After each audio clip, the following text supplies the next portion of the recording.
牛车水大厦建立于1983年，这里有226个熟食小贩摊位，多过88%的小贩，年过半百。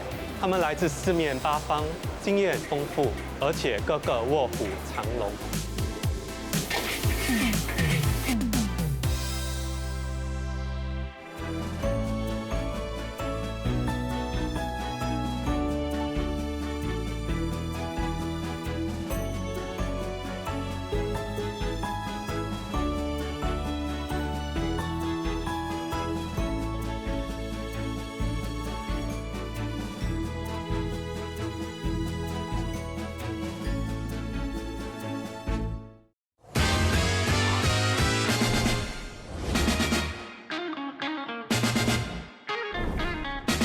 我叫吴明云，今年68岁。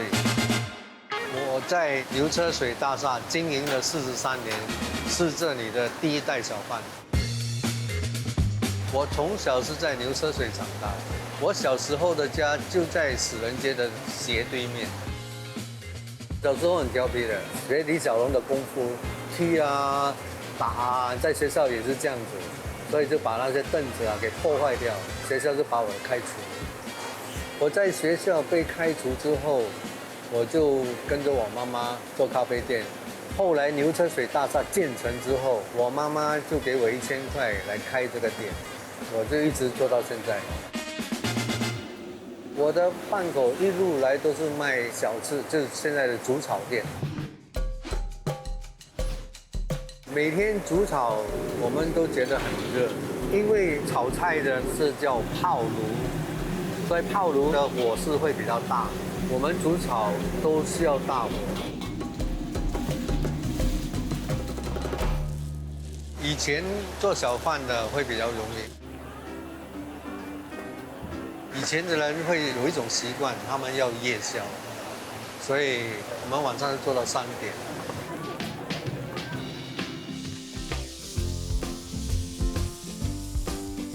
早年我做小贩的时候是365天都没有休息的，除了除夕才休息1天。OK， 现在我们准备。现在我儿子跟我做工，我要负担他们2个人的薪水，还有我的大儿子他有家庭，我的2个孙我还要负责他们上学啊，他的一切的费用都是我在支出。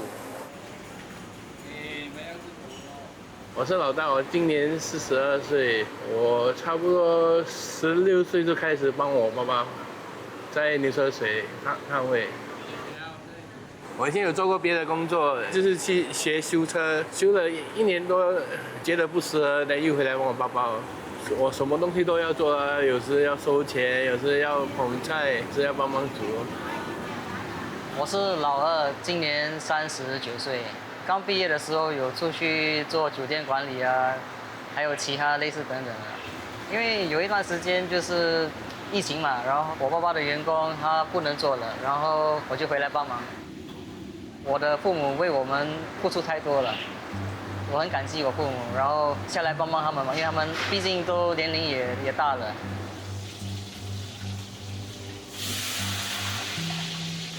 现在做小贩就不容易了。为什么呢？因为它的利润是越来越少，工资起了，货源都一直在涨。以前来吃我的东西，我的饭都是免费的，但现在不可以了，一包米来到都要100多块钱，上等的米。就跟他捞一下，他就熟了。然后我们现在不收钱，真的是盖不过去。现在竞争也是非常的激烈，你卖太贵，没有人来这里消费。虽然我这2个儿子现在目前跟我在做工，但是我还是不放心，因为毕竟他们还要给他们一段时间再磨练。工作虽然很辛苦，但是我还是有娱乐的空间。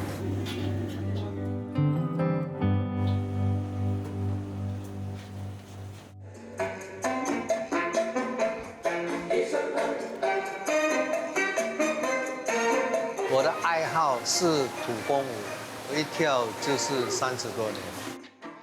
我每个星期三休息的时候，第一件事我就参加舞会，就是土风舞。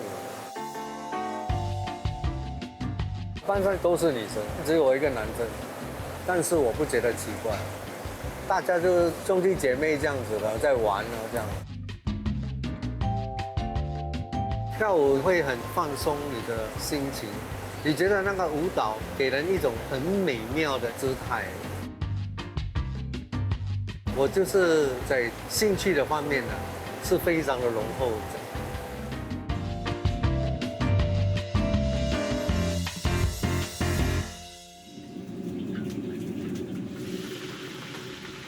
就算我的儿子能够独当一面，我本身也不会退休。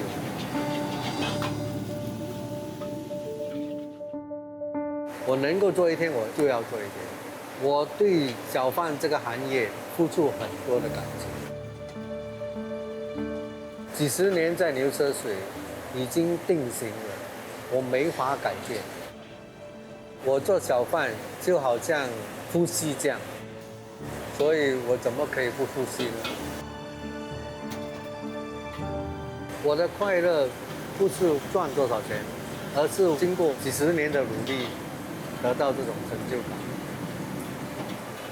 我最大的成就感就是已经撑起这个家。我很感谢以前的黄金时代，就是给我这个机会做小贩，也养大我这个孩子，我的家庭，我所有一切的开销，我的收入能够买房子。现在虽然我接近70岁的人，但是我觉得我还是一个黄金年华。我靠这小贩起家的，我的棺材就钉死在这里。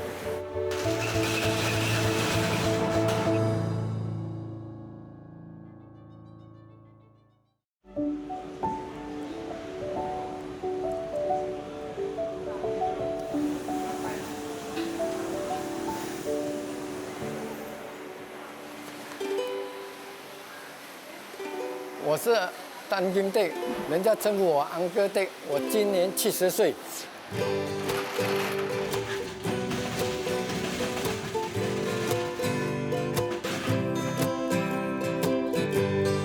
我14、15岁就出来做餐饮业了。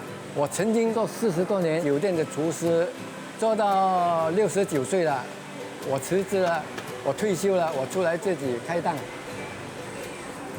我69岁出来创业，对我自己是很有意义的，因为我从小到大没有停过，做工作没有停过。现在我还可以做，我就做，能做你不做啊？人再待1年半载，整个人就会傻，会不一样了，是不是？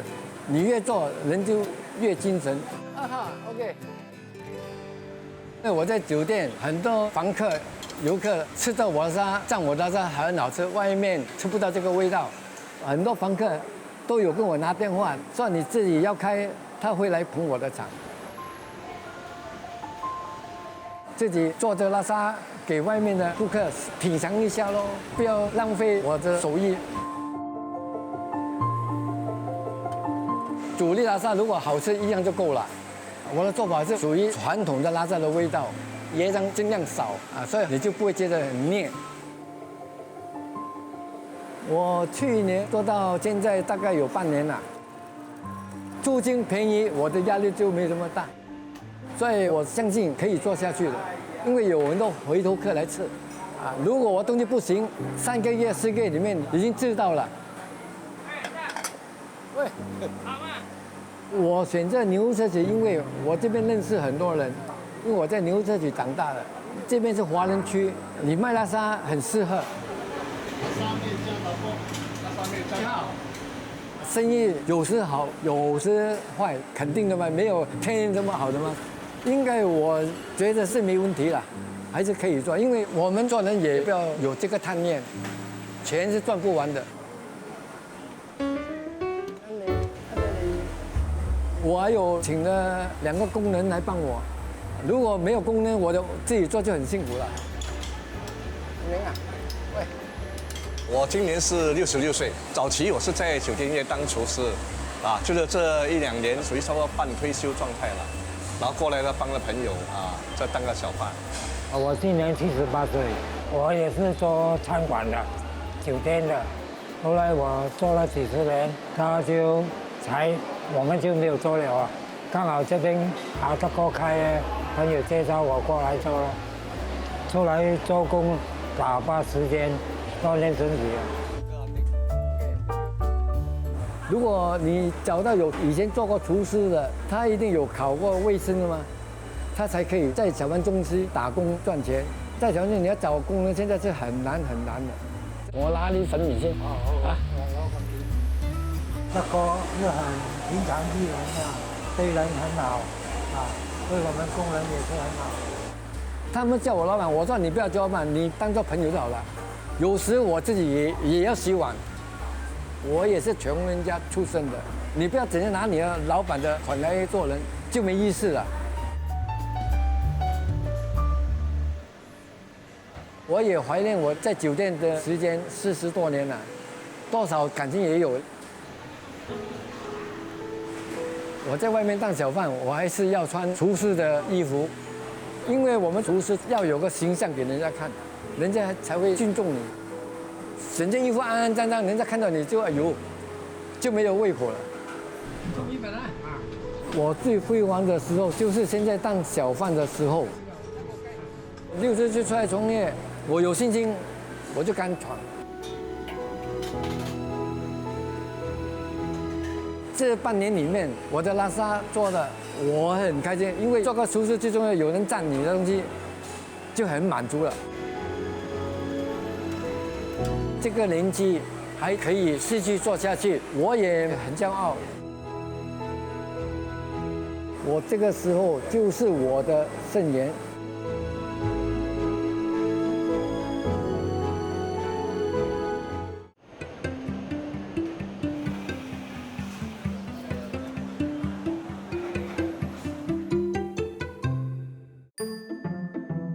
我是梁金义，今年52岁，当小贩已经27年。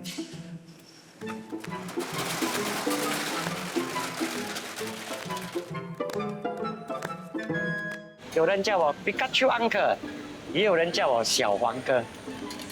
每天都是全身黄的，不管是衣服也好，全身就是从头到尾它都是黄的。那为什么是黄的呢？当我要开始做生意的时候，我不懂要什么颜色来代替我的 uniform， 然后呢，就让我看到我儿子的 profile， 原来他的头像是一个 Pikachu， 是黄色的，那我就觉得好吧，就把我的 uniform 变成黄色。我是卖炒粿条的。还有菜头粿，还有那个好煎。这27年，我都是一个人在做，又要炒啦，还要洗地啦。刚开始的时候，我每天做15到16个小时，真的很累，很崩溃，睡觉也不够睡。讲个实话，我曾经做过很多错的事，也造成了我跟我前妻离婚。然后这离婚呢，也伤了我很深，也伤了我2个孩子。我也去加入了一些社会党啊，打架啦，然后影响到自己去坐牢。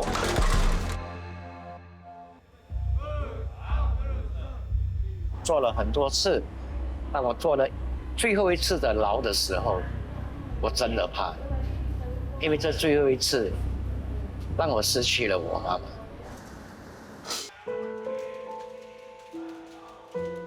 当时坐牢，我妈已经在医院，然后我就被手铐着去医院，看着我妈。那个挣扎是我真的很痛，然后呢，就回了监狱。再过1个月，也就收到消息，我妈过世了。然后还是一样的被靠着去拜我妈，身边的亲友都在，我就是穿着坐牢的衣服跟手铐，就跟他祭拜了，就被送回牢中。这个都是无人可以明白。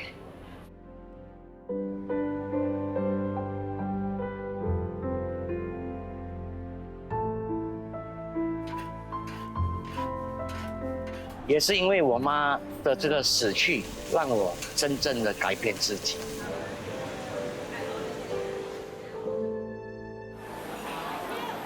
那时坐牢出来，我问了我自己，我小学没毕业，我能做什么？那我就觉得，哎，我好像喜欢吃炒粿条，就这样的让我去找了炒粿条的店的工作来做。我都在跟人家打工，都在跟人家学习偷师。之后呢，我就开了我自己的档口。我在牛车水已经半年多了。其实我搬了这么多次，牛车水是我搬来的第10次。我想搬呢，其实我也不想搬了。如果真的能遇到好的一个业主哈，永远不起你的租金，你会搬吗？你不会搬嘛。因为前段的9次都是咖啡店，那这一次的第10次是小贩中心，是政府的。我们的政府他不会随便起你的租金。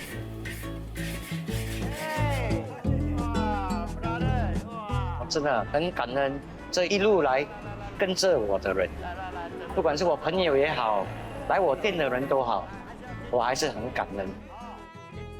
我以前住在乌洛，他第一个档口是在那个乌洛那边。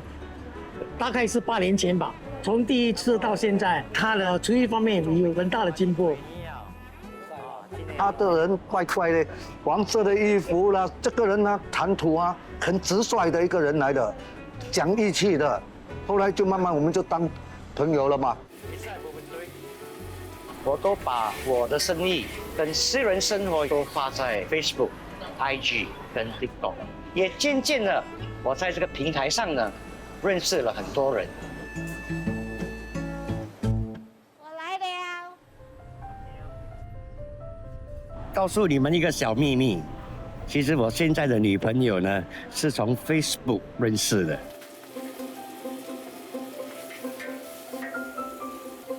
我看到他的起起落落，虽然很辛苦，可是他都不放弃哦。但是我们之前有吵架，然后分手过后，我就做一个身体检查，发现我的癌指数有点高。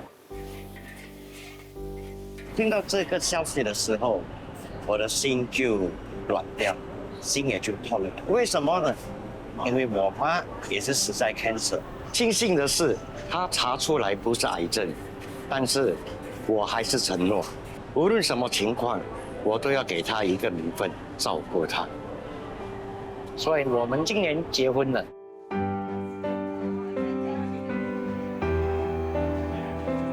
我的大日子，我的亲戚朋友也来了，我的小时候的安弟安哥也来了，我妈妈的朋友也来了，我真的很开心。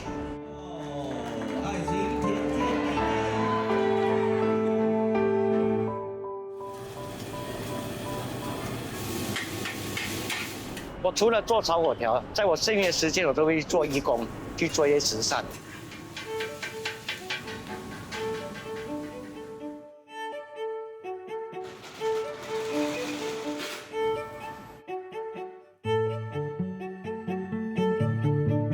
安迪，会使压不？会啦。不放哪边啦？不当假捞嘞。我不是个很成功的人，也不是很有钱。但我很相信慈善呢，就是一是在积我们的德，二呢是把我们的全部的开心给我们的老人家。但最主要的是，就希望有一天，所有我所做的慈善积来的德，会得到我2个孩子，未来叫我一声爸爸。我很想我2个孩子，尤其是我的女儿。从出生到现在，我只抱过她1、2次，对她的亏欠最多。我希望可以有机会弥补。来，安哥，比赛不？啊，休息吗？我已经50多岁了，但我还能做善事，也标到了我想要的牛车水的档口，继续经营我的摊位，还认识了很多朋友，也遇到了我现在的老婆。虽然还有这么多遗憾，但我真的很感恩。这是我的黄金时刻。下来呢，我还是会继续的发光发亮。